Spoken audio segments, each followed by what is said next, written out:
الحمد للہ وکفا وسلام علی عبادہ الذین اصطفى وعلی آلہ وصحابہ اجمعین اما بعد فاعوذ باللہ من الشیطان الرجیم بسم اللہ الرحمن الرحیم ان اللہ وملائکتہ یصلون علی النبی یا ایہا الذین آمنوا صلوا علیہ وسلموا تسلیما اللہم صلی علی محمد وعلی آل محمد۔ ہر قسم کی حمد و ثنا پروردگار عالم کے لیے جو کل کائنات کا پالنہار ہے۔ لا تعداد انگنت بے حد و بے حساب درود و سلام ہوں پیارے آقا صلی اللہ علیہ وآلہ وسلم کی ذات اقدس کے لیے، آپ کی آل اطہار علیہم السلام کے لیے، اور آپ کے جان نثار صحابہ کرام علیہم رضوان کے لیے۔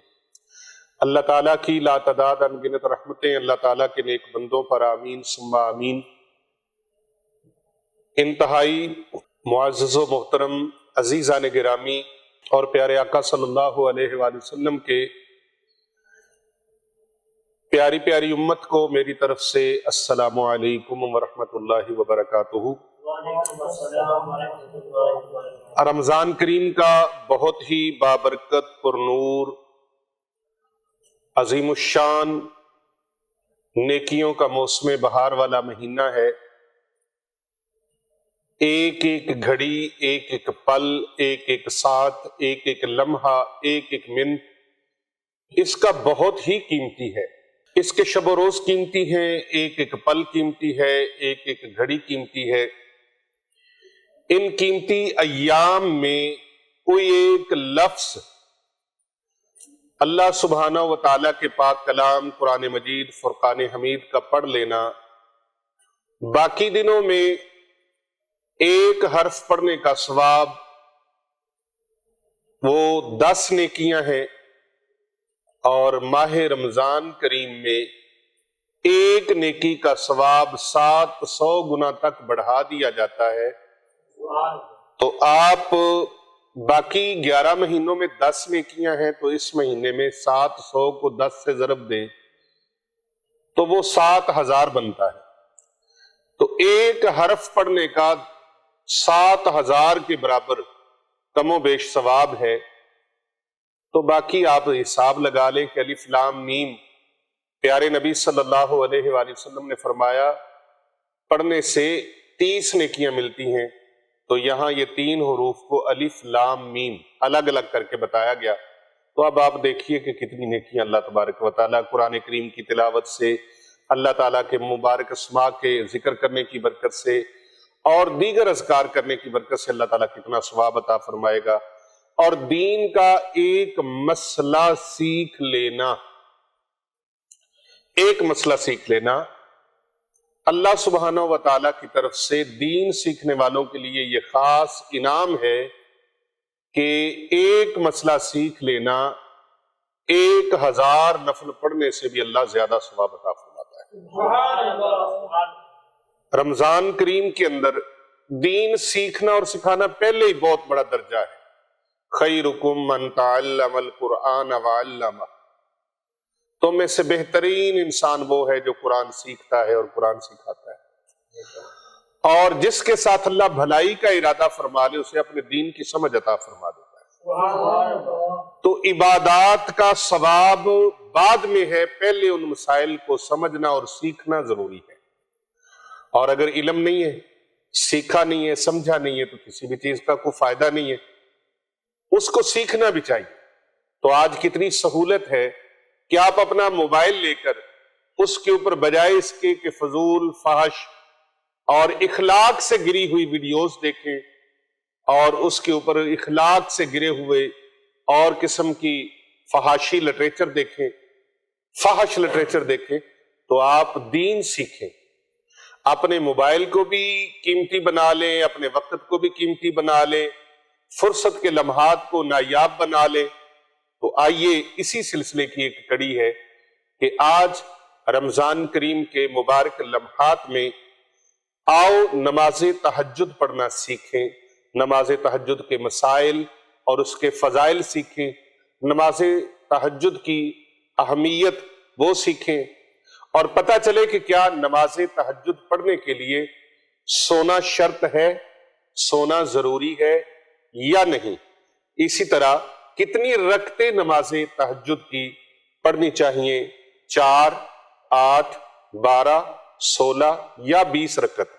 اسی طرح وقت کون سا ہو تہجد کا، اور کس وقت میں تہجد پڑھی جائے، کیا دن میں بھی پڑھی جا سکتی ہے یا رات کو، اور رات کو پڑھی جا سکتی ہے تو کون سے پہر میں، کون سے حصے میں پڑھی جا سکتی ہے، اور اس میں کون کون سی صورتیں پڑھی جا سکتی ہیں، تہجد کی نماز کا ٹائم کب شروع ہوتا ہے اور کب ختم ہوتا ہے، احکام شریعت اس کے بارے میں کیا ہے۔ آج ہم اسی پر انشاءاللہ تعالی آج کا بیان ہے اور آج کا روحانی درس ہے، تاکہ یہ وہ نماز ہے ناظرین کرام جو اللہ کی بہت بڑی لاڈلی نماز ہے، اللہ تعالیٰ کی بہت بڑی لاڈلی نماز ہے، اور اس کا ذکر اور اس کی اہمیت اور اس کی فضیلت اس بات سے آپ دیکھ سکتے ہیں کہ قرآن مجید فرقان حمید کی سورہ بنی اسرائیل میں اللہ تبارک و تعالیٰ نے اس کو بیان فرمایا۔ اللہ سبحانہ و تعالیٰ فرماتا ہے، اعوذ باللہ من الشیطان الرجیم، بسم اللہ الرحمن الرحیم، وَمِنَ اللَّيْلِ فَتَحَجَّدْ بِهِ نَافِلَةً لَكَ عَسَىٰ أَن يَبْعَثَكَ رَبُّكَ مَقَامًا مَحْمُودًا، اور رات کے کچھ حصے میں تہجد ادا کرو، یہ خاص تمہارے لیے زیادہ ہے، قریب ہے کہ آپ کا پروردگار آپ کو ایسے مقام پر فائز فرمائے گا جہاں پر سب تمہاری حمد کریں گے۔ وَمِنَ اللَّيْلِ فَتَحَجَّدْ بِهِ، رات کے کچھ حصے میں تہجد ادا کرو، تہجد پڑھو۔ نماز تہجد سرکار دو عالم حضرت محمد مصطفیٰ صلی اللہ علیہ وآلہ وسلم کے اوپر فرض تھی۔ یہ جان لیجئے کہ حضور اکرم صلی اللہ علیہ وآلہ وسلم کے اوپر تہجد فرض تھی۔ امت کو ان مسائل کا پتہ ہی نہیں ہے، اور ان مسائل کے حوالے سے ہم نابلد اور ناآشنا ہیں۔ تہجد کی اہمیت ہمارے ہاں ہمیں سمجھ ہی نہیں ہے، پتہ ہی نہیں ہے کہ تہجد کا مقام اور مرتبہ کیا ہے۔ آپ دنیا جہاں کے وظیفے ایک طرف رکھ لیں، دنیا جہاں کی تسبیحات اور اذکار ایک طرف، میں کہتا ہوں تہجد کی فضیلت اور اس کا مقام اور اس کا مرتبہ یہ وراء الورا ہے، کیونکہ اس کا ذکر اللہ تبارک و تعالیٰ نے قرآن مجید فرقان حمید کے سورہ بنی اسرائیل میں فرما کر اس کی فضیلت کو اور اس کی اہمیت کو اللہ تبارک و تعالیٰ نے واضح فرما دیا، اور یہ نبی محترم صلی اللہ علیہ وآلہ وسلم کے اوپر یہ فرض تھی تہجد۔ اللہ اکبر۔ جمہور علماء کرام کا یہی قول ہے، جبکہ حضور اکرم صلی اللہ علیہ وآلہ وسلم کی امت کے لیے یہ نماز تہجد ایک سنت کا درجہ ہے، سنت ٹھہری۔ تفسیر خازن میں اس کو صاحب تفسیر خازن نے بیان کیا ہے، اور دیگر مفسرین کرام نے بھی اس پر گفتگو فرمائی ہے۔ اس آیت میں تہجد کا بطور خاص ذکر فرمایا گیا۔ اس مناسبت سے نماز تہجد کتنی اہم ہے اور کتنی فضیلت والی ہے، یہ آپ اندازہ کر سکتے ہیں کہ جس کا ذکر ہی اللہ نے قرآن مجید میں بیان فرما دیا، اور فرمایا پیارے حبیب صلی اللہ علیہ وآلہ وسلم رات کے کچھ حصے میں تہجد پڑھو، تہجد ادا کرو۔ تو پھر نبی رحمت صلی اللہ علیہ وآلہ وسلم کی بڑی لاڈلی، بڑی پیاری یہ نماز ہے۔ اتنی کسی نماز کی فضیلت بیان میں نہیں آئی۔ اوابین ہے، نماز اشراق ہے، نماز چاشت ہے، لیکن نماز تہجد کی فضیلت اللہ تبارک و تعالیٰ نے قرآن مجید میں بیان فرمائی، اور اس کے فضائل احادیث میں بھی وارد ہیں۔ میں اس سلسلے میں نماز تہجد کی فضیلت پر 5 حدیثیں آپ کے سامنے پیش کروں گا۔ حضور صلی اللہ علیہ وآلہ وسلم کی 5 احادیث مبارکہ، پنجتن پاک کے مبارک نسبت سے 5 احادیث آپ کے سامنے میں پیش کروں گا۔ حضرت ابو امامہ باہلی رضی اللہ تعالیٰ عنہ سے روایت ہے، یہ پہلی حدیث، کہ رسول اکرم صلی اللہ علیہ وآلہ وسلم نے ارشاد فرمایا رات میں قیام کو اپنے اوپر لازم کر لو، کیونکہ یہ اگلے نیک لوگوں کا طریقہ ہے اور تمہارے پروردگار کی طرف قربت کا ذریعہ ہے۔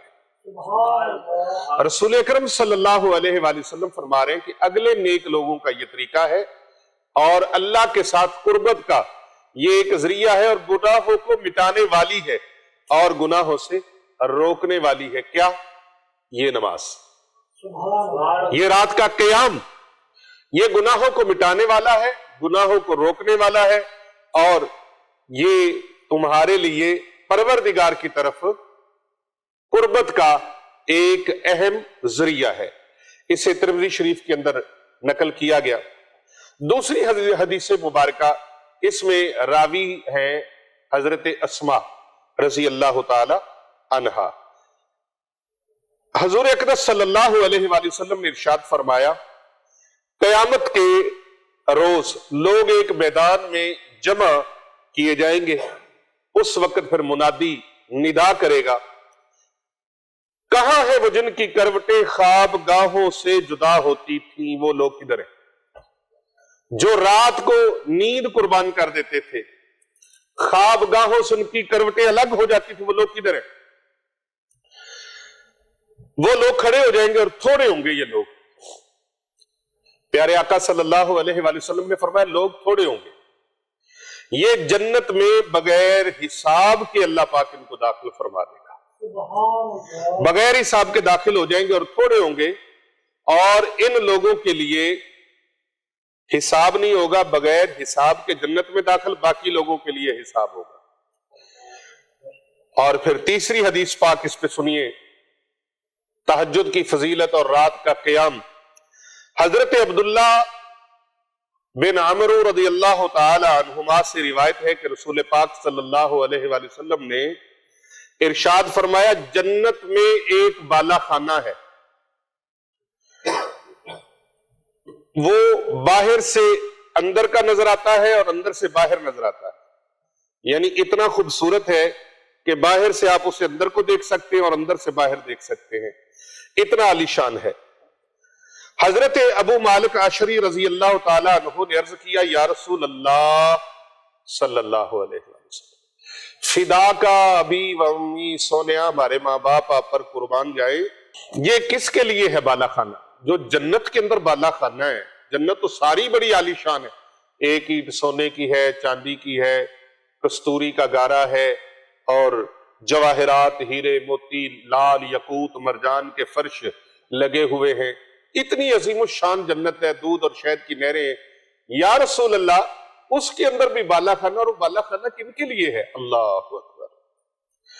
نبی مکرم نور مجسم شافع روز جزا حضرت محمد مصطفیٰ صلی اللہ علیہ وآلہ وسلم نے فرمایا اے میرے صحابی، یہ بالا خانہ ان لوگوں کے لیے ہے جو اچھی بات کرتے ہیں اور لوگوں کو کھانا کھلاتے ہیں اور راتوں کو قیام کرتے ہیں جب لوگ سو رہے ہوتے، جب لوگ سو رہے ہوں یہ راتوں کو قیام کرنے والوں کے لیے ہے، لوگوں کو کھانا کھلانے والوں کے لیے ہے اور اچھی بات کرنے والوں کے لیے ہے۔ اس پر تیسری حدیث مبارکہ آپ نے سماعت کی، اب چوتھی حدیث مبارکہ تہجد والوں کے لیے سنیے اور اپنے ایمان کو تازگی بخشیے۔ نبی رحمت صلی اللہ علیہ وآلہ وسلم کی یہ حدیث مبارکہ حضرت سیدنا ابو ہریرہ رضی اللہ تعالی عنہ سے مروی ہے۔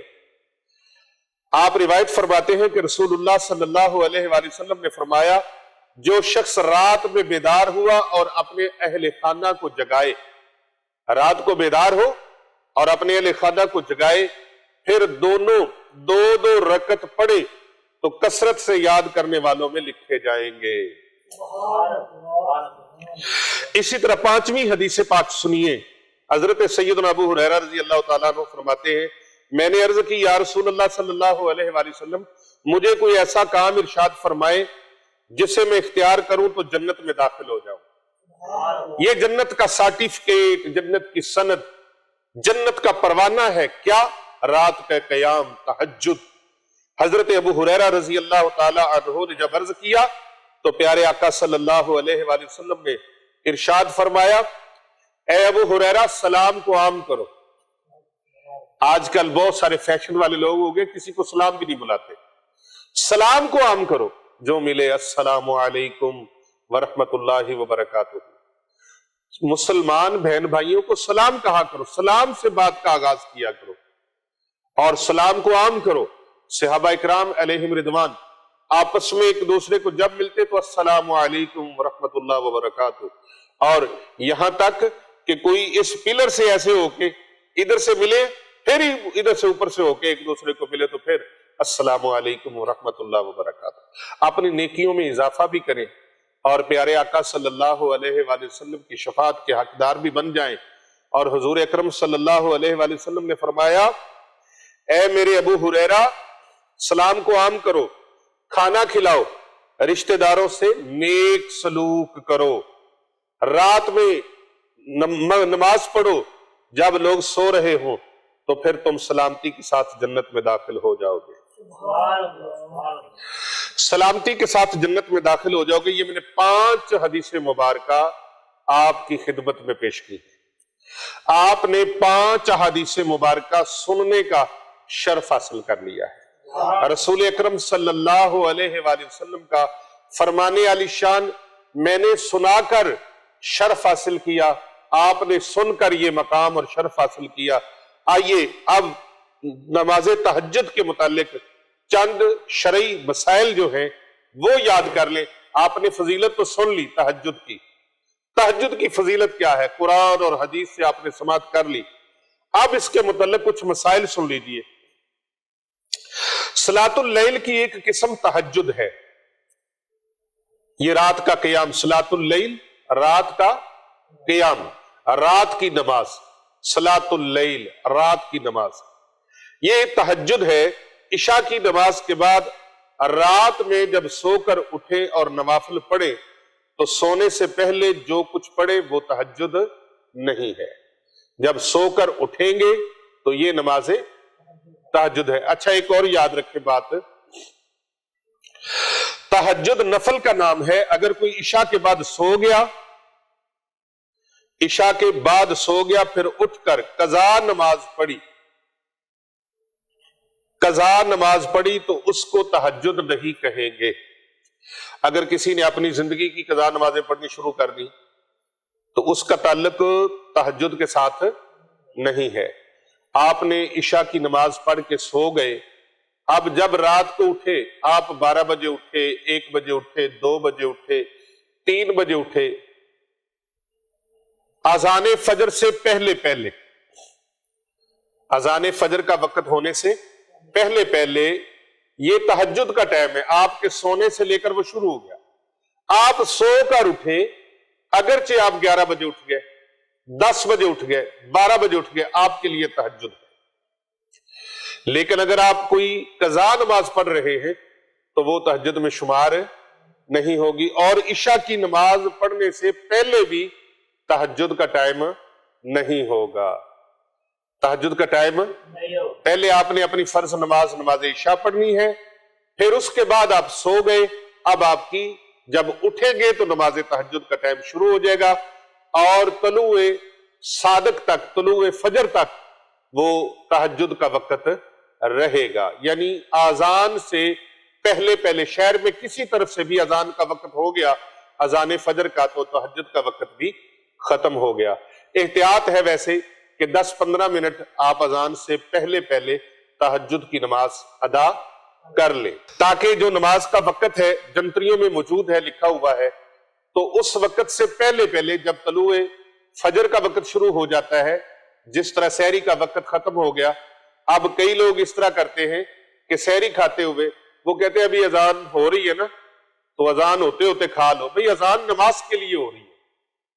آپ نے سحری کا وقت، وہ کیلنڈر آج کل تو عام ہے اور آسانی ہے، آپ کیلنڈر پہ لکھا ہوا دیکھ لیں، اس سے احتیاطاً 2 منٹ پہلے آپ بند کر دیں کہ کسی جگہ پر ٹائم کا کوئی کمی بیشی بھی ہو، بعض اوقات گھڑی کا ٹائم کا آگے پیچھے ہو جاتا ہے، تو آپ کو 2-4 منٹ پہلے ہی بند کر دیں تاکہ احتیاطاً آپ کو یہ کوئی پرابلم نہ ہو۔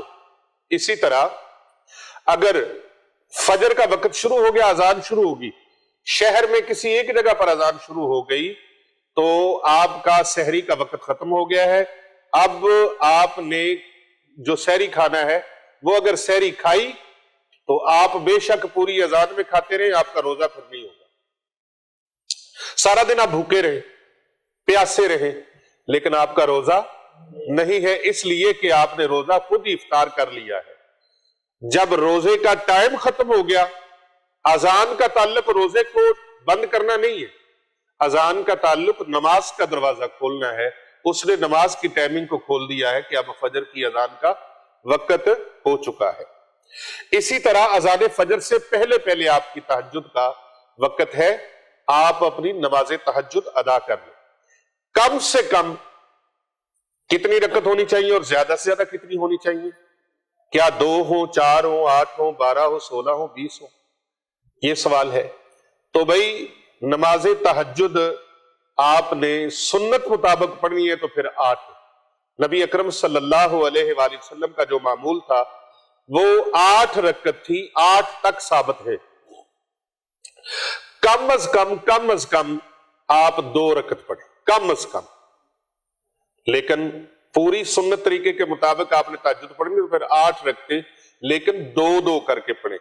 اور اس کے اندر کسی نے یہ بھی پوچھا ہے کہ سورہ اخلاص یا باقی صورتیں کون سی صورتیں پڑھیں؟ تو جو صورت بھی آپ کو یاد ہے آپ اس کو پڑھ سکتے ہیں.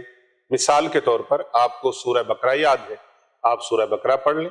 آپ کو سورہ توبہ یاد ہے، سورہ توبہ پڑھ لیں. آپ کو سورہ حشر یاد ہے، آپ سورہ حشر پڑھ لیں. آپ کو سورہ آل عمران یاد ہے، آپ وہ پڑھ لیں. آپ کو سورہ نساء یاد ہے، آپ وہ پڑھ لیں. آپ کو سورہ حشر یاد ہے، آپ وہ پڑھ لیں.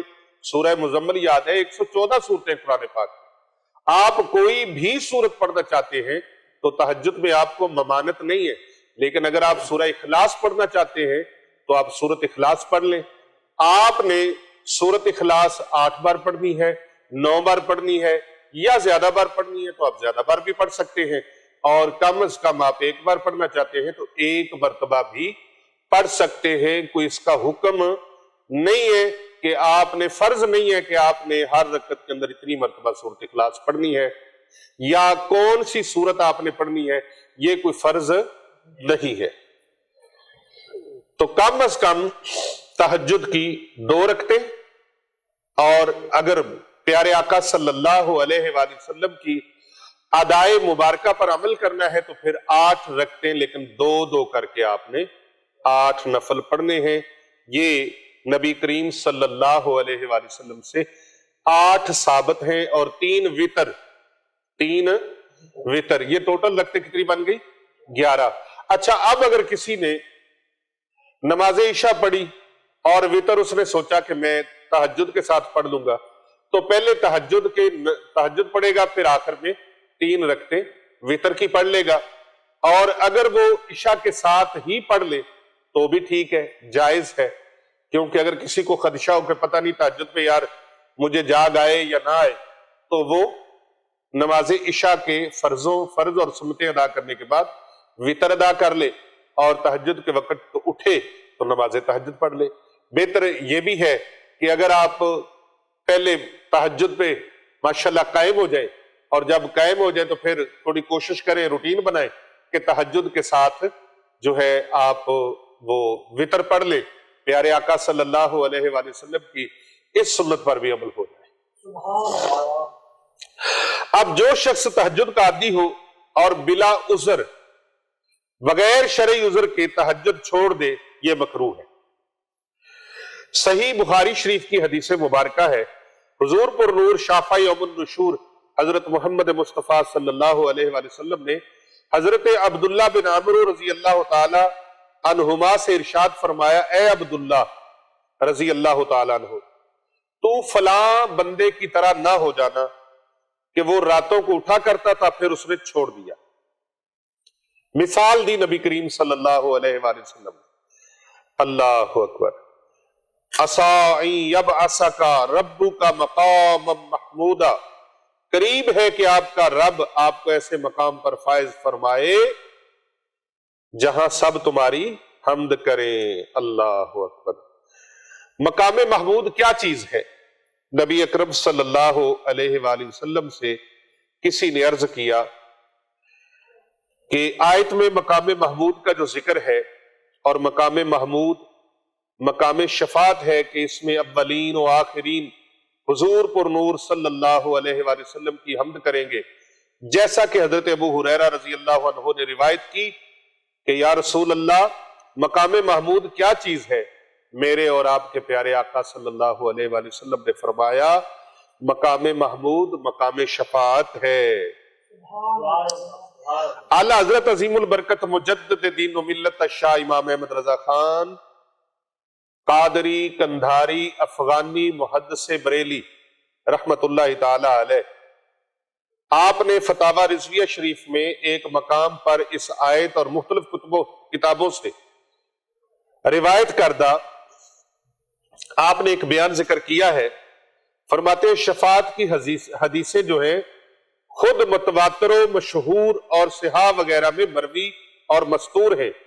اس دن آدم صفی اللہ سے حضرت عیسیٰ کلمت اللہ تک سب انبیاء نفسی نفسی فرمائیں گے۔ تمام مخلوق خدا حضرت سیدنا آدم صفی اللہ علیہ السلام کی خدمت میں حاضر ہوگی اور عرض کریں گے کہ آپ اللہ کے نائب ہیں، اللہ کے خلیفہ ہیں، اللہ نے آپ کو اپنے دست قدرت سے بنایا، آپ ابو البشر ہیں، تو آج اللہ بڑے جلال میں ہے، آپ ہماری رب سے سفارش کیجئے۔ تو آپ فرمائیں گے اذهبوا الى غیری، اللہ اکبر۔ حضور اکرم صلی اللہ علیہ وآلہ وسلم فرماتے ہیں جناب سیدنا آدم علیہ السلام سے لے کر حضرت عیسیٰ روح اللہ علیہ السلام تک تمام انبیاء اکرام نفسی نفسی فرمائیں گے، اور حضور اقدس صلی اللہ علیہ وآلہ وسلم انا لہا میں ہوں شفاعت کے لیے، میں ہوں شفاعت کے لیے۔ اللہ اکبر اللہ اکبر۔ یعنی عیسیٰ علیہ السلام تک سب اذهبوا الى غیری کا درس دیں گے، جاؤ آگے چلے جاؤ آگے چلے جاؤ آگے چلے جاؤ۔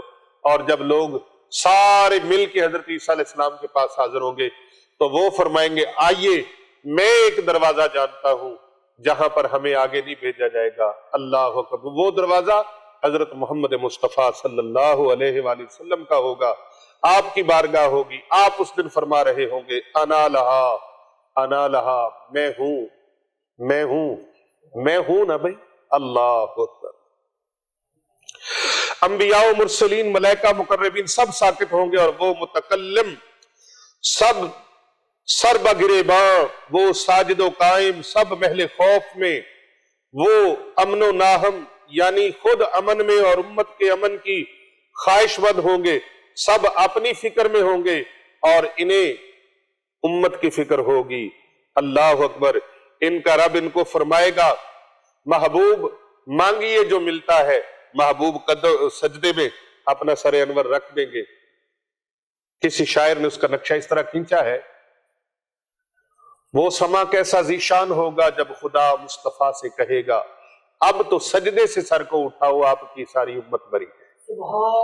اللہ پاک فرمائے گا یا محمد ارفع راسک وقل تسمع وصل توتا وشفا تشفا۔ اے محمد صلی اللہ علیہ وآلہ وسلم اپنا سر اٹھاؤ اور عرض کرو، تمہاری عرض سنی جائے گی، مانگو جو مانگو گے عطا کیا جائے گا۔ اور پیارے آقا صلی اللہ علیہ وآلہ وسلم فرماتے ہیں میں رب سے اپنی امت کی شفاعت کروں گا اور اللہ میری شفاعت قبول فرما دے گا، اللہ پاک میری شفاعت قبول فرما لے گا۔ تو محترم ناظرین کرام، یہ تہجد کی فضیلت، تہجد کے حوالے سے جو ہم نے ڈسکشن آج کی، اس میں وہ آیت چونکہ مقام محمود والی جو ہے وہ اسی کے اندر ساتھ شامل ہے، تو میں نے اس کے حوالے سے تھوڑا سا کلام کر دیا۔ تہجد آپ پڑھنا شروع کریں، خدا کی قسم ساری زندگی کی محرومیاں، مایوسیاں، نا امیدیاں امیدوں میں بدل جائیں گی۔ آپ اپنے رب سے تنہائی میں ہم کلام ہو کے دیکھیں اللہ تبارک و تعالیٰ آپ کو کیسے نوازتا ہے۔ حضرت جنید بغدادی رحمت اللہ تعالی علیہ سلطان الاولیاء ہے، آپ کا وصال ہو گیا، کسی کو خواب میں ملے، پوچھا حضور اللہ نے آپ کے ساتھ کیا معاملہ فرمایا؟ اور کون سا عمل اللہ تبارک و تعالیٰ کی بارگاہ میں آپ کا سب سے زیادہ پسندیدہ ٹھہرا؟ حضرت سیدنا جنید بغدادی رحمت اللہ تعالی علیہ، جو حضرت داتا علی حجویری گنج بخش فیض عالم رحمت اللہ علیہ کے مرشدوں میں سے ہیں، آپ فرماتے ہیں اللہ اکبر، آپ نے خواب کے اندر فرمایا کہ اللہ تبارک و تعالیٰ نے میرے ساتھ بہت بہترین معاملہ فرمایا، لیکن بہت سے عمل تھے لیکن ان میں جو بہترین عمل قرار پایا اور جس کی برکت سے اللہ تعالیٰ نے مجھے بہت نوازا، وہ میری آدھی رات کی جو تہجد تھی، تہجد کی رکعتیں تھی، اس نے مجھے سب سے زیادہ فائدہ تھا۔ آئیے تہجد پڑھنا سیکھیں۔ اللہ اکبر، اللہ اکبر۔ یہ نماز بھی باقی نمازوں کی طرح ہے، لیکن دو دو کر کے آپ اس کو پڑھیں۔ کتنی کر کے؟ دو دو رکعتیں کر کے پڑھیں۔ اس میں آپ سورۃ اخلاص پڑھیں، سورۃ کوثر پڑھیں، سورہ فلق پڑھیں، سورۃ ناس پڑھیں، جو صورتیں بھی آپ پڑھنا چاہیں آپ پڑھ سکتے ہیں۔ کوئی اس کے لیے فرض نہیں ہے کہ آپ نے یہی صورتیں پڑھنی ہے، کوئی آپ کے لیے حکم نہیں ہے کہ آپ نے اتنی مرتبہ اتنی صورت کو پڑھنا ہے، آپ جتنا بھی چاہیں پڑھ سکتے ہیں۔ اور اگر اللہ نے توفیق دی ہے تو ہر آیت میں، فضیلت کے اعتبار سے بتا رہا ہوں، اگر ہر آیت میں، ہر رکعت میں آپ 3 مرتبہ سورۃ اخلاص پڑھ لیں سورہ فاتحہ کے بعد، تو ایک قرآن پاک کا ثواب ہے۔ 8 رکعتوں میں 8 قرآن پاک اللہ پاک آپ کو ثواب عطا فرما دے گا اگر آپ سورۃ فاتحہ کے بعد 3 مرتبہ سورۃ اخلاص پڑھتے ہیں۔ اور اگر آپ کو 6 مرتبہ پڑھتے ہیں تو پھر اور دگنا ثواب، اور اگر 9 مرتبہ پڑھتے ہیں تو اور دگنا ثواب، اور اگر آپ ایک مرتبہ پڑھتے ہیں تو آپ کو کم و بیش 3 قرآن پاک کا ثواب اللہ پاک عطا فرما دے گا۔ 8 رکھتے ہیں تو دو کر کے یہ 8 رکھتے پڑھنا اللہ کے پیارے نبی صلی اللہ علیہ وآلہ وسلم کی سنت ہے۔ یہی وہ نماز ہے جو آقا کریم صلی اللہ علیہ وآلہ وسلم کے لیے فرض کا درجہ قرار پائی اور امت کے لیے نبی رحمت صلی اللہ علیہ وآلہ وسلم کی سنت قرار پائی۔ آقا علیہ السلام کو اس سے بہت زیادہ محبت تھی تہجد کی نماز سے۔ امتی کا کام ہے کہ جس چیز کے ساتھ پیارے آقا صلی اللہ علیہ وآلہ وسلم کو محبت ہو، عاشق کا کام ہے جس چیز سے محبوب محبت کرے، اور عاشق کا کام ہے وہ بھی اسی چیز سے محبت کرے۔ اور پھر یہ اللہ کی لاڈلی نماز ہے، اللہ تبارک و تعالیٰ کو اس سے بہت زیادہ پیار ہے۔ رب کا بندہ تہجد کے وقت جو رب تعالیٰ سے مانگتا ہے اللہ پاک اس کو عطا فرما دیتا ہے۔ فرشتوں کو اللہ فرماتا ہے دیکھو یہ میرا بندہ جانتا ہے نا کہ میرا اللہ ہی مجھے عطا فرمانے والا ہے۔ وہ تنہائی میں خلوت نشین ہو کر جب سب لوگوں کو نیند پیاری ہے، سب سو رہے ہیں اور یہ میری یاد میں جاگ رہا ہے اور میرے سامنے سر بسجود ہے، فرشتوں گواہ ہو جاؤ یہ جو مانگے گا وہی ان کو عطا کیا جائے گا۔ اس ویڈیو کو زیادہ سے زیادہ لوگوں تک بھیجیے، اور بھی کتنے لوگ ہیں جس مسئلے سے ناشنا ہے ان تک یہ پہنچ جائے۔ کر بھلا ہو بھلا ہوتا ہے، بھلے کا بھلا۔